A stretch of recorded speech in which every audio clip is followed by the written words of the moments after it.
Ayan, so glory to God, glory to Christ Jesus. Magandang evening po sa inyong lahat. Saan man po kayo naroon, sa labas ng bansa sa Pilipinas, sa Japan, sa Hong Kong, sa US of A, throughout the whole world. So nawa ang pagpapala po ng Panginoon ay sumaating lahat. Maging yung mga nandiyan sa around Metro Manila, ano man pong inyong ginagawa sa pangalan ng Panginoon Jesus, nawa ay sumaatin po ang malaking pagpapala, no, ang kanyang malaking pagpapala at siyempre ang kapayapaang dulot niya sa buhay ng bawat isa sa atin. Muli ako po si Coach Ed Soriano aka Soren Legaspi. Ang magandang lalaki ng kaunti ay nag-aanyaya sa inyo na ngayong gabing ito tayo po'y umawit sa Panginoon, no? Awiting pagsamba sa Kanya. At ngayong gabing ito, again, no, the usual naman pong ginagawa natin to, na akin pong ginagawa, no?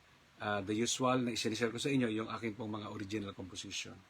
At ngayong gabing ito, isa po muli sa akin pong isa sa marami na biyaya ng Panginoon na mga awiting nilikha natin. So, ang ibabahagi ko po sa inyo. And it was entitled, Panginoon, kalakasan ko ikaw. Pwede nyo bang sabihin, Panginoon, kalakasan ko ikaw. At yun naman po talaga yung totoo, no? Ang lakas natin ay hindi nanggagaling sa gatas, higit sa lahat. Ang lakas natin ay hindi nanggagaling sa vitamin. Ang lakas natin ay hindi nanggagaling, no, sa ano pa mang herbal or supplement. Higit sa lahat, ang lakas natin ay nanggagaling sa itaas sa Diyos na ating amang sumasalangit, kay Yahweh El Shaddai. And by the way, you can support support me by sending stars. Yan.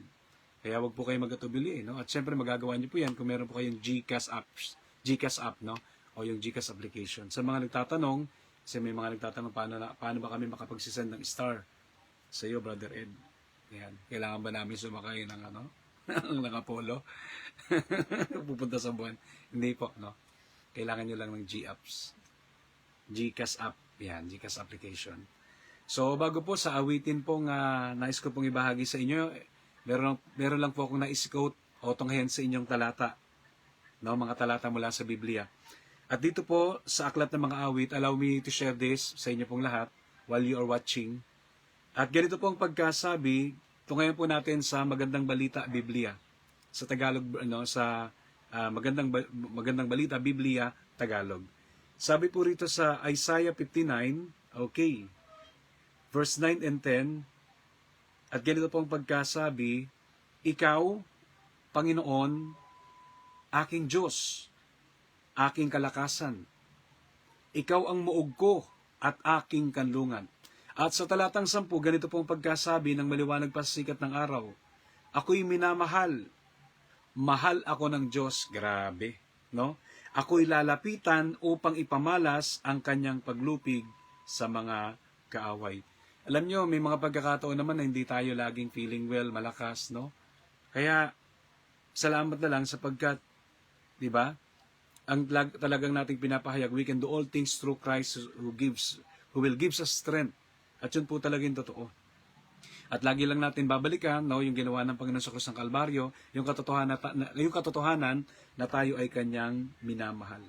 Ako'y minamahal, mahal ako ng Diyos. So when we are weak, no, kapag tayo ay nababalisa, nangangamba, tayo may mga pinagdaraan ng hamon sa buhay, alalahanan lagi natin na tayo po'y mahal ng Diyos. At kung naibigay niya ang kanyang bugtong na anak, how much more yung ating mga pangailangan, yung ating kakainin, daramtin at matitirhan.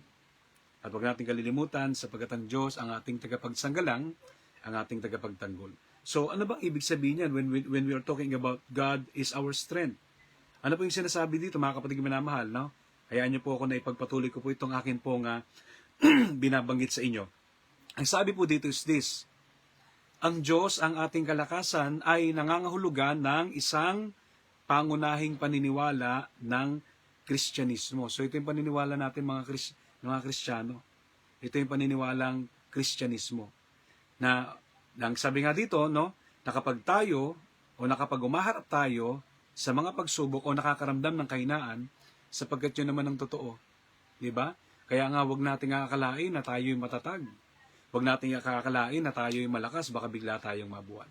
Yun ang sinasabi ng Bible, kaya no one, diba? No one can, walang pwedeng magmalaki. Di po ba? Sapagkat ang sabi dito, no, okay, kung tayo pinakaram ng kahinaan, maaari tayong umasa sa dakilang kapangyarihan ng Diyos. upang magbigay sa atin, sabi rito, no, ng lakas. Ayun. So, yung pagtitiwala sa Diyos ay nagiging daan natin yan para tayo magkaroon ng lakas, di ba? The more na nare-remind tayo sa kanyang pangako, the more na tayo ay pumupunta sa kanyang mga salita, di ba? Na-absorb natin yung effect nun, yung power ng salita ng Diyos. Kaya, kaya kapag ginagawa natin yung bagay na yun, lumalakas tayo. No? Nakapagdudulot sa atin ito ng lakas, ng kapangyarihan, no, na galing sa itaas. Maaari tayong umasa sa dakilang kapangyarihan ng Diyos upang magbigay sa atin ng lakas na kailangan natin. Para ano? Parang pagtagumpayan ang mga hadlang at magpatuloy sa gitna ng kahirapan.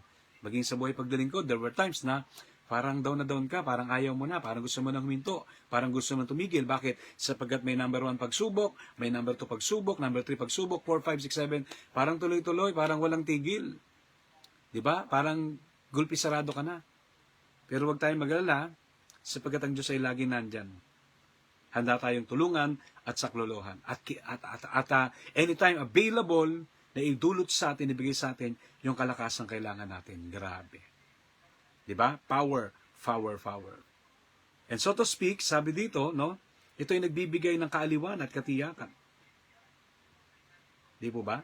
So yung lakas niya nagbibigay sa atin, no, na kailangan natin para magtagumpay sa mga hadlang sa buhay at magpatuloy sa gitna ng kahirapan, lalong-lalo na sa ating mga naglilingkod sa Diyos. At ito ay nagbibigay ng kaaliwan. Yung lakas ng Diyos nagbibigay ng kaaliwan at katiyakan na hindi tayo nag-iisa. Grabe sa ating mga pakikibaka. Kaya sabihin mo sa katabi mo, kung may katabi ka, sabihin mo sa kanya, hindi ka nag-iisa. Ay, di ba? Ano ibig sabihin nun? Hindi ka nag-iisa, nagdadalawa ka, nagtatatlo? Hindi. Ibig sabihin nito na hindi ka nag-iisa, kasama mo ang Diyos. Kasama natin ang Diyos, di ako mangangamba. Yan. Kaya nga, ang sabi rito, di ba? Hindi tayo nag-iisa sa ating mga kapakikibaka. Now, kung titignan natin, including that, ang konseptong ito ay madalas na hinahango mula sa mga talata sa Biblia. Tulad nito ng aking babanggitin, tulad ng sinasabi sa awit 28 sa talata 7 na nagsasabing, ang Panginoon ay aking kalakasan at aking kalasag. No? The Lord is my strength and my shield. Ang Panginoon ang aking kalakasan at kalasag. Grabe, di ba? Kaya nga kay Abraham, di ba? Sabi ng Panginoon kay Abraham, no? At the very first, sabi sa kanya, Abram, no? Huwag kang matatakot. No? Una kasi Abram pangalan niya, di ba? Pinalitan ng Diyos ng Abraham. Sabi ng Panginoon sa kanya, Abraham, huwag kang matatakot. Ako ang iyong balutit kalasag. Do not be frightened, do not fear, for I am thy shield. Akong yung kalasag, akong yung pananggalang.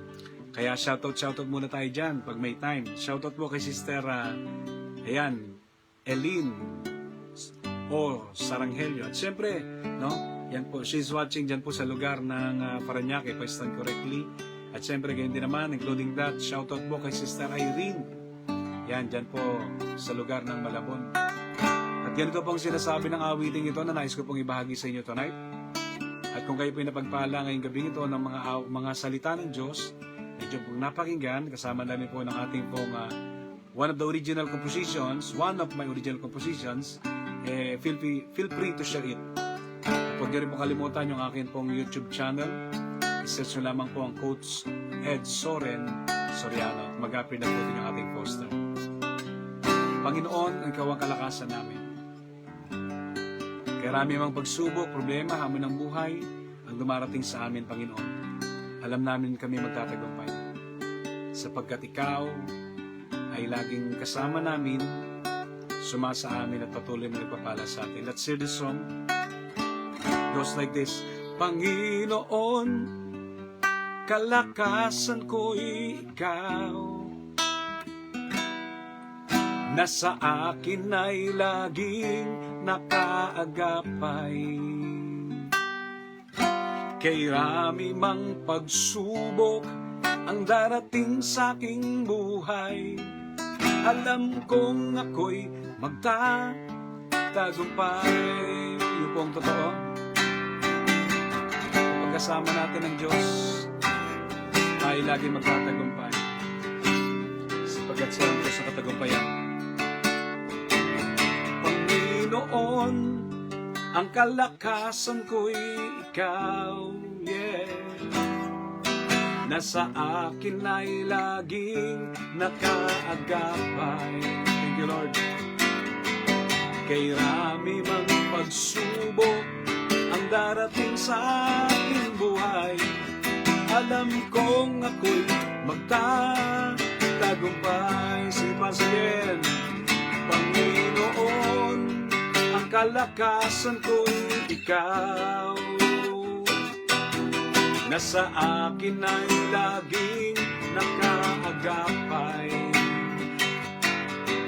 Kay rami mang pagsubok ang darating sa aking buhay, alam kong ako'y magtatagumpay. Minsan pa, go! Panginoon, ang kalakasan ko'y ikaw. Nasa akin ay laging nakaagapay. Kay rami mang pagsubok ang darating sa aking buhay, alam kong ako'y magtatagumpay. Yeah, yeah. Panginoon, kalakasan ko'y ikaw. Nasa akin ay laging nakaagapay. Kay rami mang pagsubok ang darating sa aking buhay, alam kong ako'y magtatagumpay. Alam kong ako'y magtatagumpay. Yeah, yeah. Alam kong ako'y magtatagumpay. Oh, pagkat ikaw, O El Shaddai, ang kaagapay. Oh yeah, salamat sa'yo, Panginoon ko.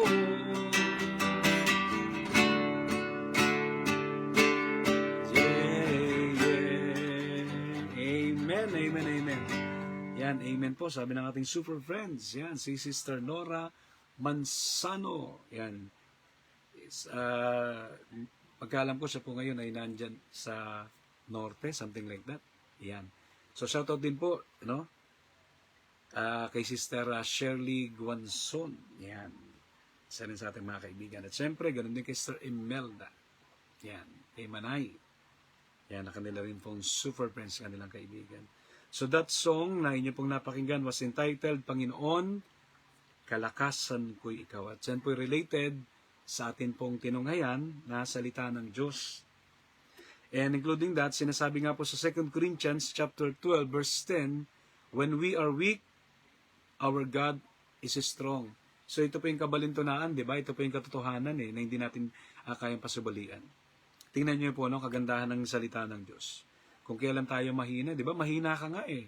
Kung kailan ka mahina, saka ka pinalalakas. Di po ba? Amen? So, ang sabi rito, 2 Corinthians chapter 12, verse 10 sa ASND, which simply means, ang salita ng Diyos. Dahil dito, maligaya ako sa aking kahinaan, sa mga panlalait sa akin, sa mga pasakit, pang-uusig, at sa mga paghihirap, alang-alang kay Kristo. Bakit?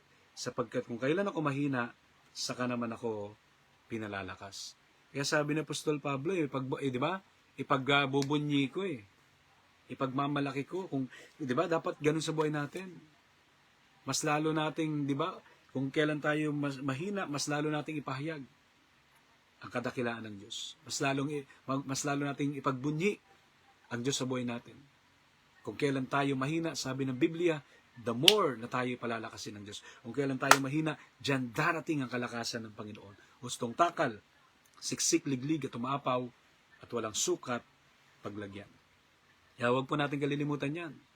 Kapag tayo po may mga pinagdaraanan, diba? May mga hamon sa buhay natin, may mga problema, pangailangan, ano man po yan. So, lagi nating tatandaan na ang kalakasan natin ay si Lord. At kung kailang mahinang-mahina tayo, wala tayong magagawa. Ang Diyos ay darating sa atin sa pamagitan ng Holy Spirit. Ng God the Holy Spirit. Upang tayo muli ibangon, di ba, itayo, at upang tayo makapagpatuloy sa larangan ng buhay spiritual, sa larangan ng ating buhay, paninilbihan at paglilingkod sa Diyos. At nawa nga ngayong gabing ito, sa pamagitan po ng awitin at mga salita ng Diyos nating napakinggan, nawa tayo po ay pinagpala ng Panginoon. And I do believe na totoo po yun. Na tayo po ay pinagpala, no? Nangigit pa sa material na bagay. Sapagkat wika nga ng Matthew chapter 4 verse 4, that man shall not live by bread alone. Ang tao ay hindi lamang nabubuhay sa tinapay, kundi higit sa lahat sa salita ng Diyos, kasama ang pananalangin, papuri, at pagsamba sa Kanya. Kaya lagi nating sasabihin, Panginoon, kalakasan ko ikaw. And when we speak that, check yun. At that moment, darating ang tulong ng Panginoon. You will be empowered. So super thanks and God bless you more and more as you're watching right now. Sa pangalan ni Jesus, bless ka na, talagang bless ka na, at super duper bless ka na. Answered prayer ka pa, kitang-kita ko. God bless.